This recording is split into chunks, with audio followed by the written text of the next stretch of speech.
Today's a stranger. I wish I could leave my worries behind. Today in the studio, I have Tutu, who is an Omani singer and songwriter who recently released an album named Seven Spirits. So I'm interviewing her about the album, the songs, and the concept behind it all.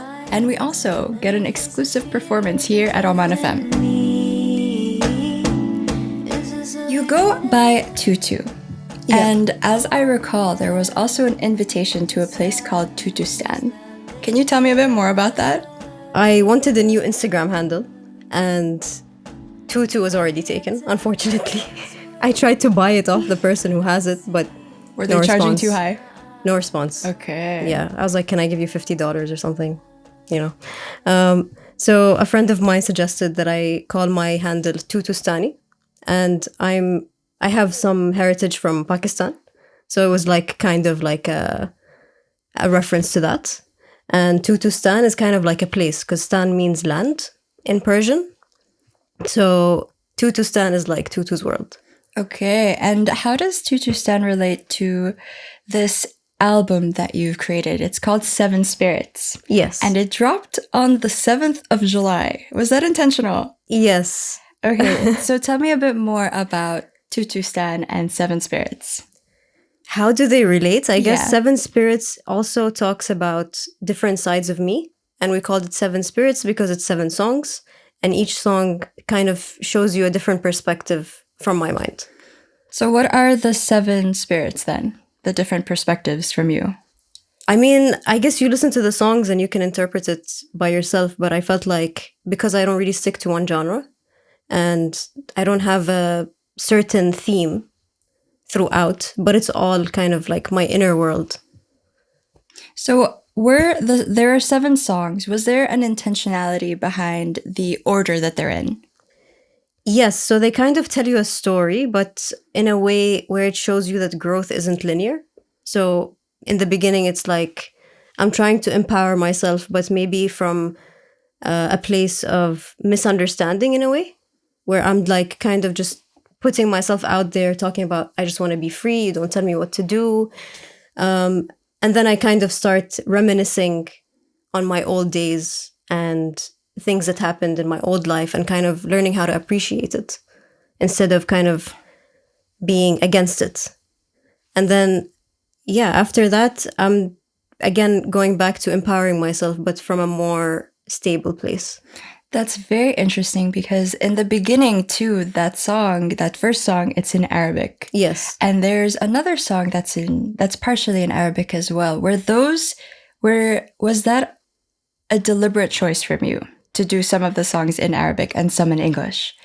Yeah, but the first song, which is Feel Free, it kind of just happened. I feel like most of the songs were intuitive in a way. I met my Swiss producer, Helge van Dijk, in Switzerland, and we just tried to play around with certain things. I had a few demos that I showed him. He liked it, so we started to develop that. And one day he was just like, I have this instrumental and I don't know what to do with it. So can you give it a go?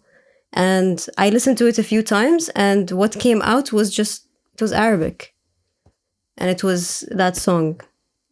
So are you, just out of curiosity, are you more fluent in Arabic or in English? Or do you embrace both? I mean, I embrace both. I feel like my style is highly influenced by Western music, because that's what I grew up on. But I always wanted to explore the other side as well. I'm fluent in both. But my comfort, and I feel like maybe the wordings, I'm more comfortable in English. So what are some more of those conceptual influences that are showing up in your album? What do you mean? Like, so you mentioned you're more influenced, your music, as you've put it just now. Yeah. You're more influenced in the past by Western music. So does the East make an appearance in your latest album? Yeah, definitely. I mean, there was deliberate choices when it comes to the kind of instruments we used. So we used a lot of stuff that are, like, we used a lot of synthesizers and electronic elements, but at the same time we used South Asian drums and percussion. There's the oud, there's the strings. So I wanted to merge between the two. and kind of create somewhat of a new sound where you can listen to a funk song but have tabla in the background. You know, it's very subtle, but if you really listen to it, you'll find it there. Yeah, I felt some of those influences, especially because there was something new in a way that the sound within the album gave to my ears, but also strangely something familiar. And I really resonated, especially with the way you composed that first song. So hopefully we can begin playing that on our station. So how long then did this album take from its inception to its release? Oh God, it took 3 years. So the journey started in 2021. In November, I released an EP. And then in December, I met Helge in Oman. And he was here. My friend Iman Zijali actually was like, there's a producer here looking to meet artists. I'm like, sure, why not? So I just met up with him and we tried to have like a jam session. Yeah, and from there on, we're like, let's explore this. What was he doing here? He has a friend in Oman, so he was visiting this friend, and yeah, I just he's a musician, wanted to meet other musicians. I guess it was fate, you know? Yeah. So it took 3 years. Yeah. So in Feb of 2023, that was the first time I go to Switzerland, and that's when we had just all these rough ideas. We had 15 demos, which was very exciting. And from there, we just, you know, every few months I would go back to Switzerland, maybe add a few elements or vocals and it's been a long journey and we didn't really have funding. So that's why it took a while. What were some of your favorite moments in putting this album together? Honestly, a lot of things. Like landing in Switzerland is one. Having session musicians play in my records is another. I feel like it was all kind of dreamy. Wow. So what about the songwriting process then? Like how does that, do songs come to you spontaneously or do you have an idea and then you follow it? I guess a bit of both. So sometimes I just feel inspired to write about something that I'm going through.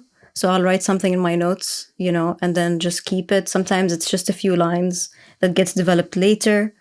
Sometimes it is just a whole song all at once. Sometimes I hear a melody in my head and I start to create that or like record a voice note, you know, and then work on it after. So it's a mix of a lot of things. And with this record, I feel like a lot of the songs, I had a general idea of like maybe the chorus or something like that. And then every time I went to Switzerland, I had more kind of developed it because I just kept on listening to it and saying, okay, I like this, I don't like this, maybe I can change this. And yeah, alhamdulillah, we're here. Yeah, I'm very excited for you. When did you start writing songs? Maybe when I was like 12. Yeah, so I used to dance and I've always been connected to music. But at some point I stopped dancing and that's when I started to write music. And how did it end up staying in your life for, I guess, this long? Because I'm really connected to it. I feel like it's always been kind of a friend. For you, then, what makes a song feel finished? That's a difficult question. I mean, you can always add more or reduce or change. And I feel like even these songs, I'm like, maybe we could do it like this. Maybe we can make a remix. But I feel like it's finished when I listen to it and I feel like it's it's good. Like there's always more to do, but it's you at the end of the day who decides, okay, I'm finishing this right now here. Yeah, but I also with this one decided to take it easy and just take my time with it. And whenever it was ready, it would be ready. We went through so many different demos. There were so many different verses that I removed or changed. So I felt like there was always more to do until we reached this point where I'm like, okay, now I have to let it go. Because also as an artist, it's good to know when to let go. Yeah. So when this album was released a few days ago on the 7th, you were like, yes, I'm ready. Yeah, I mean, it's a strange feeling until now because I'm letting go of something that I cultivated from nothing. which is such an interesting feeling. It's like bittersweet in a way. Yeah, and it's a strange feeling too, I bet, because when a song or when a work of art is released, in a way, do you feel like it's no longer fully yours? Yeah. I mean, now people get to see it and, what's the word? Consume it. But I also feel that that's a privilege to even be able, like, I got a lot of messages from women, you know, resonating with certain songs because they're like, oh, I feel this, you know, this is something that's telling my story in a way, or this is something that really resonates with me. And I feel like that's part of why I'm here, you know? Yeah, it's very powerful to me that you mentioned earlier that you stuck to music because you felt connected to it. And now your music, the fact that you've put it out there, is connecting with others, and others are feeling connected through you. Yeah. So that must feel very, how do you feel about it? I have goosebumps. I feel it's really a privilege to be able to do that. And I really feel like it was something that always was in me and I needed to let it out. It was not, in a way, it was not a choice. It was just something that was always there, you know, a part of me. Well, what do you mean by that then? Were there ever conflicts in expressing this part of yourself? Of course. I mean, societal expectations of what I'm supposed to be or what I'm supposed to talk about, or even just sharing my voice in this way. And I think that's maybe why I'm kind of a bit intense also in my songs, because I'm expressing without a filter how I feel about it. Yeah, you have a song called You Don't Tell Me What to Do. Yeah. I was curious, who is the you in this song, and what was your relationship to this you? Because there's such a force of rebellion in that song. And I'm wondering where and what is that you for you? I mean, a lot of people, I guess, everybody, you know. I think I get it. I think it's the concept of boundaries. Yeah. You know, boundaries are important, and also letting people follow their dreams or doing what they feel like is right is very important, because otherwise you don't really know yourself. How do you learn to trust that though? Because everyone wants, we all are children and we have a dream when we're kids. And at some point, a lot of things are in the way of that, where it's like, no, you should be this, you should pursue this. If you want to make money, you should be doing something else with your life. How do you, as an artist, trust that this is your path? I mean, we all have doubts and all have these inner voices. I also have it, but it's about empowering myself even in these moments. And okay, I'm gonna I'm gonna listen to this voice and give it its space, oh, you can't, you shouldn't, blah, blah, blah.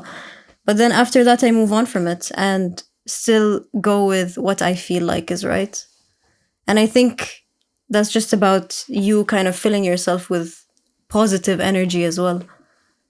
But I feel like the process in itself, there's always that kind of doubt, but I always like to push myself. Whenever I feel like I'm afraid of something, that's the thing that I feel gravitated towards, so that I challenge myself. Like even this album was a challenge to myself, because I was like, okay, now I'm at this level. I'm not really a full-fledged producer, but at the same time, I know how to, make some bleep bloops here and there. But meeting my producer, he has like over 20 years of experience. I'm like, I'm going to really take this opportunity by the hands and make a funk song. You don't tell me what to do, It kind of just happened. Like, yeah. I can feel there's something in you that you have a lot of trust in. And I think, because from what I'm hearing, all of your songs, you're like, yeah, it just happened. It just happened. And I think that's very powerful to hear, because even with people who are budding artists, for example, or who do it as a hobby, people hesitate a lot when it comes to their creations. There's a lot of voices, a lot of things we've been told, and just a lot of ideas about being an artist, for example, that prevent people from feeling safe in the spontaneous act of creating. The thing is, you have to like it, right? For me, that was my standard. If I make a song and I really like it, then that's enough. Because if I sit and try to impress other people, I will never actually create the thing that is from me. So trying to like copy a trend or do something that's based on what other people like, it never works, even if I try it.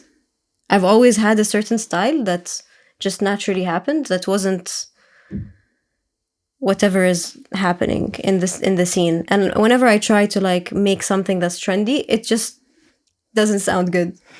So at some point I decided that as long as I like it, that's all that matters. Do you think that's the key to making a pursuit in the arts sustainable? Definitely, because you are the first observer or listener or fan of your work. So if you don't have that kind of attitude, you will feel like you're not doing enough or people don't like you enough. And I feel satisfied even if one person listens to this album because I like it. So I know I'm going to listen to it and enjoy it. And yeah, I mean, that's what I like about this is I get to create something and also consume it myself. Yeah, that's very powerful. I'm wondering too, it sounds like you don't, like the key to your art is that you don't consider necessarily the audience as much as you want to be the one to love what you've made. Correct? Yeah, I mean, I consider the audience, but not in a way where it hinders my process. Okay, so to me, I'm wondering, in Oman, as a musician, as a songwriter, do you ever feel like that comes into conflict with what people think it means to be Omani? Yes, of course. Can you tell me more? I don't think it's necessarily about being a singer or an artist. It's more about what kind of style you follow. So if it's something that's not necessarily the norm, then people have negative things to say about it. Why is it still important then to still push for this type of individual expression here? Well, I'm not pushing it, but I feel like there's a lot of people who need to hear it and resonate with it, and that's also important. But I was born here. This is where I'm from. I'm Omani, and representation for me and people like me is very important. Yeah, I think what I love about, for example, Oman FM is that it fully embraces how diverse Oman and Omanis are. And I think for decades, we all thought like, no, to be Omani, you have to be one way. And actually, Oman has a lot to celebrate in its diversity. And I think especially because people like you are coming, your heritage is from South Asia, as you mentioned. And my heritage, I'm half Filipino. And there's a lot of people who have a similarly, mixed, people are coming from different backgrounds. And I think including that in your expression can really, I don't want to say push, but it can highlight how diverse and all of the different things that different Omanis have to offer and can connect with. Exactly. And especially because I think this is so new. To me, it's very new. I don't know how long Omani musicians have been on the scene making music like this. It feels new to me. Like I think you're one of the few that I've encountered that are doing this. And I think it's important to see. And I think young people are going to be like, whoa, there's different ways to be, which can be threatening, right? Like the way that I guess tradition is able to hold itself together is this belief that it can't stray. Yeah, but it can't integrate with the new. Yeah. Which is not true. And I'm hearing, I think in your album that there are a lot of traditional influences. Yes. How has tradition played an inspirational role for you? I guess maybe in using the Arabic in my songs, which I don't do a lot. This is kind of new. I've made a few songs that had Arabic elements, but it was never my writing. So that's one way. And the certain instruments, the choice of instruments, like I specifically chose certain sounds to kind of merge the two. Yeah, but I think it's also about sharing my perspective that does have this kind of like defiance. I don't know if that's the right word, but I'm here, this is who I am, and I'm going to share that with you. And I think if you respect yourself, people are bound to learn how to respect you. So is this attitude that you have now, is it something that you've always had, or did it develop over time in your journey as a musician? I think I've kind of always been like this, a little intense, a little to your face. But I think as I grew up, definitely it became more refined. Yeah. But it's also about how I cope. Like there's a song called I Don't Care, and it's about not caring what other people think and me wanting to follow my dreams regardless. And this is kind of how I cope with my circumstances and how I talk to myself as well, so that I can keep going. Yeah, and that particular song, you have a lyric where you say, I don't want to obsess about my existence. Yeah. So what is the nature of that obsession you're referring to there? I feel like sometimes we get caught up in life and we start going around in circles instead of searching for growth. So I don't want to obsess over my existence. I want to make it happen now. I want to make things happen. I'm not going to just sit here and think about it anymore. I'm going to take the steps that I need to make these things more tangible. Do you think that obsessing can interfere with the art making process? I mean, it depends. Are you obsessed with your art, or are you obsessed with, your insecurities, or which part is it? Because it depends. I mean, obsession can be a good thing for an artist. Like obsession can fuel the process of making art, but if it's For sure. obsession in the wrong direction, it can be an obstacle. Yeah, I mean, we're all kind of obsessed with something or addicted to something as humans. So just choose the right one. Nice. Well, now that you give, what's advice you would give other young musicians who may feel trapped or constrained, or they believe that what they have to offer the world isn't of value? Practice, experiment, find what you like, and then follow that. So find what you like and follow that. Yeah, find what you like, find what resonates with you, what you're connected to. And I can't swear on the radio, but forget everybody else.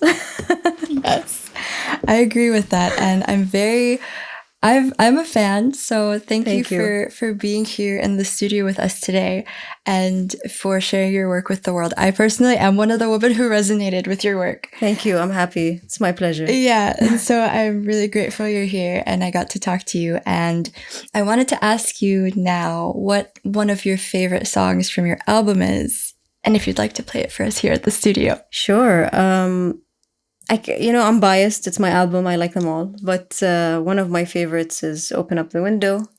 I like Let Me Run Now. I Don't Care. I feel like these are ones that really resonate with me right now. But I'm going to play Open Up the Window. Can I ask you about the symbolism of the window in that song? Yeah, sure. Yeah. Because the lyrics of that song are some of my favorite. Yeah, so it's kind of like that song I feel like is somewhat of a meditation. Like I need to breathe. So it's open up the window. How do I word this? Because sometimes I write songs like poetry. And I feel like this was one of those songs, talking about my sense of self and kind of always my inner voice, my inner dialogue, talking to myself. I think that's in all of the songs. So open up the window just to hear the rain, to breathe, to meditate, to kind of take a moment. And at the end of the song, also there's a choice here where it's in the beginning, it's like electronic and kind of smooth, but then at some point it kind of has like an explosion, and the explosion is like a release. That was also one of my dreams, to make a song like that, of calm and then drums and then just Yeah, rock. it's one of the longer songs of your album as well. Yeah, I mean, my songs, most of them are pretty long, like over 5 minutes. And I did that on purpose as well, because I'm trying to go back to how music used to be instead of making it something that's very fast paced, low attention span kind of thing.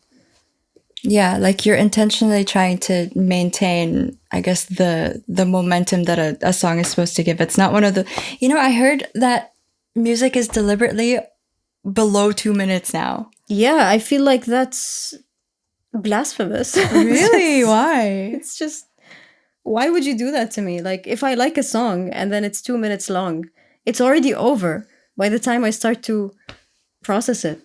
And then I have to play it again because I didn't have enough. Yeah. But songs are like a journey, they go up and down. And I feel like that's so important. Yeah, like now I'm wondering if it's a conspiracy because you know how on Spotify they record how much you play a song. So the shorter a song is, the more you're likely to listen to it over and over. Exactly. To get that feeling of like satisfaction. That was my interview with Tutu. If you'd like to follow her, you could do so on Instagram at TutuStani. Her album 7 Spirits is available on all streaming platforms.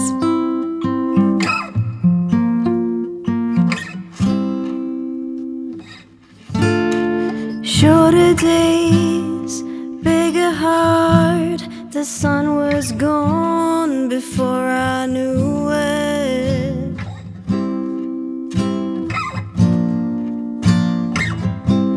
Sometimes I embrace the darker days, open up the windows just to hear the rain.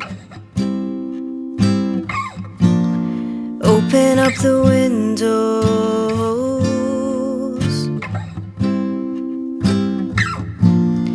Open up the window.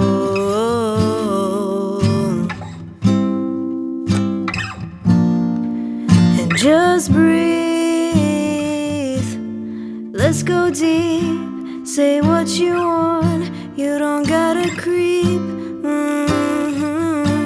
I will be nice. I just need some sleep. Sleep.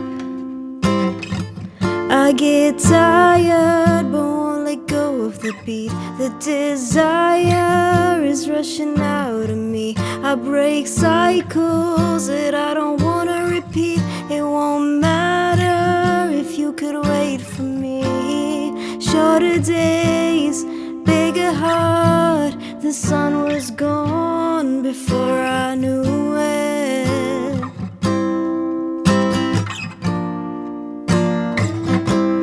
Sometimes I embrace the darker days, open up the windows just to hear the rain. Open up the window.